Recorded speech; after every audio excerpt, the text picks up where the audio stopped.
Hello good morning दोस्तों। तो कैसे हो आप? आई होप आप सब बढ़िया होंगे, मस्त होंगे। तो चलिए दोस्तों, इसी शुभकामनाएं के साथ करते हैं आज के ब्लॉग की शुरुआत। मेरा नाम है संजय सिंह रावत और आप देख रहे हैं सिर्फ पहाड़। तो दोस्तों, आज के ब्लॉग की शुरुआत कुछ ऐसी हो गई है। यहाँ पीछे मेरी माँ सब्जी बनाने के लिए घास निकाल रही है। एक प्रकार से उसको घास भी कहते हैं। तो मैं आपको दिखाता हूँ। इसको कहते हैं बिच्छू घास हमारी पहाड़ी भाषा में। हाँ, अरे तो इस घास को हमारी पहाड़ी भाषा में घास से समझ ली। इस घास को हमारी पहाड़ी भाषा में कंडाली कहते हैं। हाँ, तो बिच्छू घास है। और ये वही चीज़ है जिसके पास कोई नहीं जाना चाहता है, जिसके संपर्क में कोई नहीं जाना चाहता है, क्योंकि ये इतनी खतरनाक चीज़ है।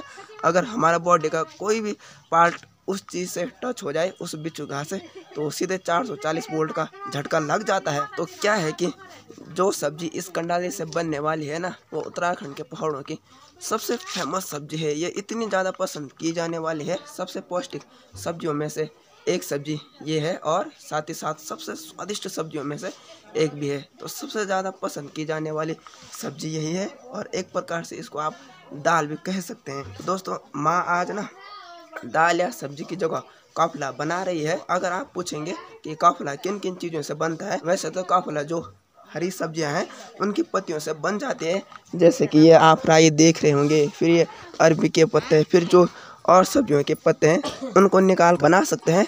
बट काफला बनाने के लिए सबसे परफेक्ट कंडाली मानी जाती है। बाय द वे, माँ यहाँ पर राई भी निकाल रही है, क्योंकि कंडाली थोड़ा बहुत कम होगी, और जो कंडाली रहती है उसको भी कोमल कोमल निकाला जाता है। जो हल्की फुल्की पत्तियाँ होगी, जो बूढ़ी होगी या जो मजबूत होगी, उनसे नहीं बनती है। सबसे पहले इस कंडाली और राई को अच्छी तरह से धोया जाएगा। इस कंडाली में इतना ज़्यादा कबाड़ है कि इसको सीधे धारे पे लाया गया है धोने के लिए।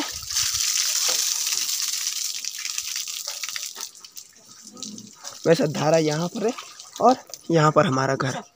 चल, अभी कंडाली और राय को यहाँ पर ला दिया गया है चूल्हे के सामने पर, और अब तैयारी की जा रही है काफला बनाने की। सबसे पहले जो ये कंडाली है ना, इसके हीरे कांटे हटाए जाते हैं और इसको चूल्हे में पकाया जाता है।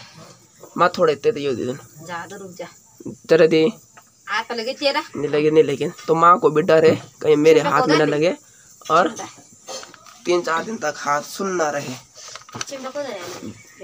ते पूरा उदी दिन दित से जंतुन उठाना बनी दी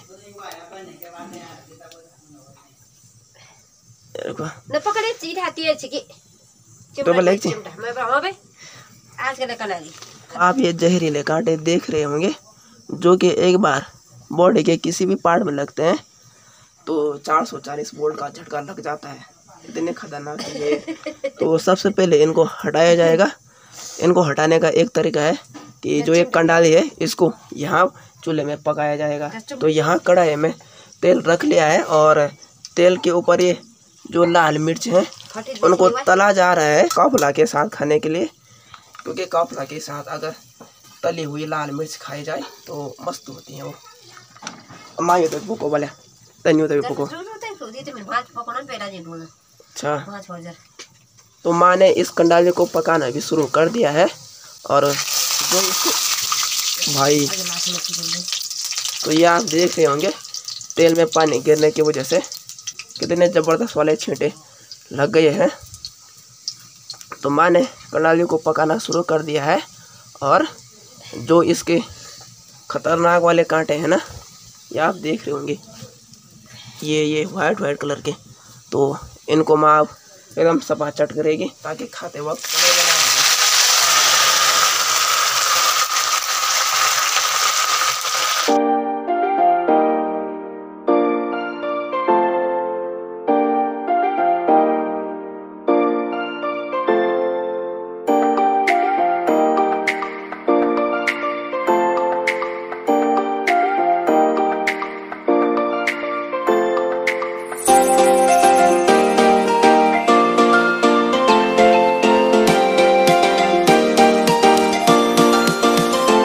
तो यहाँ पर आप देख रहे होंगे माँ ने फाइनली कंडाली को इस कढ़ाई के अंदर रख लिया है और अम्मा राई की कटिंग कर रही है। अम्मा इसमें ढक्कन दे रही है। बाय द वे आपको ये कढ़ाई फुल दिख रही होगी, कंडाली से भरी हुई। बट जब ये कंडाली और राई गल जाएगी तब ना के बराबर हो जाएगी, बहुत कम हो जाएगा तब। तो थोड़ा बहुत कंडाली भी पक गई है और अम्मा इसके ऊपर राई डाल रही है। अब सिंपली माँ क्या करेगी, इसके ऊपर नमक मिर्च डालेगी और थोड़ी देर तक खरोलेगी, यानी कि घुमाएगी, और उसके बाद ढक्कन लगा के पकने के लिए रख देंगे और तब हमारा काफिला बनकर रेडी हो जाएगा। तो जब तक ये काफिला बनता है तब तक मैं कैमरे को साइड में करता हूँ। दोस्तों फाइनली हमारे पहाड़ की फेमस दाल या फेमस सब्जी काफिला बनकर तैयार हो गई है। तो मैं आपको दिखाता हूँ। जैसे कि आप इस थाली में देख रहे होंगे, इस थाली में काफिला रखा हुआ है और थोड़ा बहुत दाल भी रखी हुई है। तो ये दाल भाई अपने लिए लाया था। यहाँ आगे पड़ोस में एक ताया जी रहते हैं, तो उनके घर से लाया था। तो आज का कॉम्बिनेशन सबसे बेस्ट है, काफिला और भात। वाह यार, और साथ में ये तली हुई लाल मिर्च। तो आप कमेंट में ज़रूर बताना। भाई बोल रहा है धूप में ले जा खाना खाने के लिए, तो मैं यहीं पर खा लूँगा। तो आप कमेंट में ज़रूर बताना आम में से काफिला किस किस को पसंद है, आम में से काफिला किस किस ने खा रखा है। और मुझे इस बात का पूरा विश्वास है कि आम में से कई लोगों के मुंह में पानी आ गया होगा इस काफिला को देखकर, क्योंकि ये चीज़ ऐसी है यार। दोस्तों अभी मैं अपनी माँ के पास घास लेने के लिए जा रहा हूँ। आप मेरे हाथ में ये रस्सी देख रहे होंगे और मेरी माँ घास काटने के लिए जा रखी है। मेरी माँ ही नहीं बल्कि पूरे गांव की महिलाएं घास काटने जा रखी हैं, वो भी एक लोकेशन पर। एक्चुअली दोस्तों क्या होता है कि पहाड़ों में चरी होती है। चरी यानी कि जंगल का कोई एरिया होगा और उस एरिया के चारों ओर से बाउंड्री की गई होगी पत्थरों की। तो उस बाउंड्री के बीच का जो भी घास होगा उसको पूरे गांव की महिलाएं लाती हैं और जब वो बड़ा हो जाता है तो तब महिलाएं लाती हैं। तो आजकल ठंडियों का सीज़न जैसे कि आपको पता ही है कि चल रहा है, तो जो चरी है वो ठंडियों के सीज़न में काटी जाती है, क्योंकि घास को बड़ा होने में ठंडियों का सीज़न लग जाता है। और एक बार मैं आपको घास बता देता हूँ। जैसे ये वाला घास जिसको ओला भी कहते हैं, तो इसी को काटने के लिए पूरे गांव की महिलाएं जो हैं वो यहाँ ऊपर के जंगलों में जा रखे हैं, जिसको चरी कहते हैं। और जो घास महिलाएं अपने अपने घर लाएंगी उसके बदले पहले पैसे जमा करने पड़ते हैं। अगर जिसकी मर्जी ना हो काटने की तो वो मना कर सकता है और उसके बदले कोई और निकाल सकता है उस घास को। तो मेरी माँ भी घास काटने जा रखी है, तो माँ के पास काफ़ी ज़्यादा घास होगा। इस वजह से माँ ने मुझे कहा था कि थोड़ी देर बाद तू घास लेने के लिए आ जाना। और जो ये चरी है ना, ये 2-3 दिन पहले से कटनी शुरू हो गई है, यानी कि 2-3 दिन से लगातार मेरी माँ और जो अन्य महिलाएं हैं वो जंगल में जा रही हैं घास निकालने के लिए, यानी कि चरी काटने। और साथ ही साथ मेरी दीदी भी जा रही है। वैसे तो ये रूल है कि एक फैमिली में सिर्फ एक महिला आ सकती है घास के लिए, बट मेरी दीदी इसलिए जा रही है क्योंकि गांव में एक ताया जी हैं वो नहीं काट रही हैं, तो मेरी दीदी जी उन ताया जी के बदले का घास निकाल रही हैं। बट क्या है कि पैसे हमको पूरे देने पड़ेंगे अपने हिस्से के भी, और जो ताया जी हैं जो नहीं निकाल रही हैं उनके बदले के भी। अभी मैं आधे रास्ते आ गया हूँ और मैं ज़्यादा ऊपर नहीं जा सकता हूँ। एक रूल बनाया गया है कि घास लेने कोई भी नहीं आएगा। और जो मैंने अभी कहा कि महिलाएं पैसा इकट्ठा करती हैं, तो वो पैसा चौकीदार के पास जाता है और चौकीदार का हो जाता है, क्योंकि जो चौकीदार है वो घास की रक्षा करता है हमारे पालतू जानवरों से। जो चोर लोग रहते हैं, यानी कि जो कहीं का भी घास निकाल देते हैं, तो उनसे चौकीदार घास की रक्षा करता है लगभग जब से घास उगता है और जब काटने लायक होता है तब तक। यहाँ ऊपर जाना तो सख्त मना है, इसलिए मुझे यहाँ पर बैठ के वेट करना पड़ेगा। बाय द वे आप सामने का जंगल देख रहे होंगे, उस जंगल का नाम गोदरूब है। तो इसी जंगल में हमारे गांव की महिलाएं घास काटने जा रखी हैं। अगर आपको उन महिलाओं की आवाज़ सुनाई दे रही हो तो कमेंट में ज़रूर बताइएगा।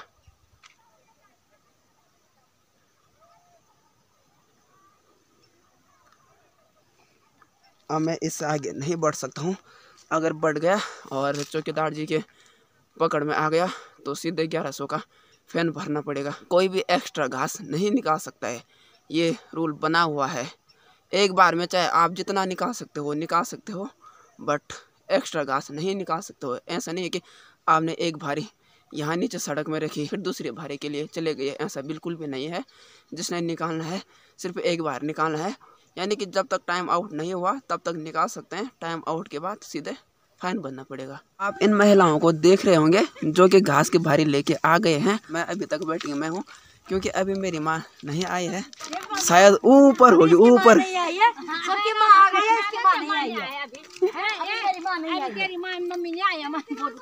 ओह, तो ये दादी जी बोल रही हैं कि अभी तेरी मम्मी नहीं आई है और तब तक हमारी फ़ोटो खींच। चलो तब तक इनके फ़ोटो भी खींच लिए और आप इनको भी देख रहे होंगे। हाँ हाँ वह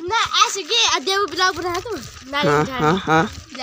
तो ये छोटी बहनें भी आ गई हैं घास लेने के लिए अपने अपनी मम्मी के पास। तो फिलहाल माँ अभी घास की भारी लेके आ गई है। अब मैं इस भारी पर पीठ लगाता हूँ और सीधा मिलता हूँ आपको घर में। फाइनली मैं घास की भारी लेके घर में आ गया हूँ। ये आप मेरी वाली भारी देख रहे होंगे जो कि कुछ टाइम पहले मेरी माँ के पास थी, और ये मेरी दीदी वाली भारी है। तो इसको मेरी दीदी लाई है और इसको मेरी माँ। वैसे तो मैंने आधा घास लाना था, बट जो ये भारी है ये उतनी भारी नहीं है। तो फिलहाल मैं मस्त यहाँ पर बैठा हूँ सीढ़ी में। पीछे आप सीढ़ी देख रहे होंगे, और ये सीढ़ी पेड़ पर इसलिए लगा रखी है ताकि जब भी पेड़ पर जाना हो, जैसे कि घास निकालने के लिए चाहे ये पराली निकालने के लिए, तो इसकी हेल्प से जाया जा सके। तो इसलिए ये यहाँ पर लगा रखी है। आज के ब्लॉग को इतना ही रखते हैं। आई होप कि आपको आज का ब्लॉग पसंद आया होगा। अगर आपको आज का ब्लॉग पसंद आया हो तो ब्लॉग को लाइक करना, शेयर करना, कमेंट करना, एंड अगर आपने चैनल पर पहली बार विजिट किया हो तो चैनल को सब्सक्राइब करना। बाय द वे मैं पूरा पैक हो रखा हूँ क्योंकि ठंड इतनी ज़्यादा हो रही है कि ये टोपी भी कम है, ये टोपी भी कम है। दो टोपी और चाहिए, इतनी ठंड हो रही है।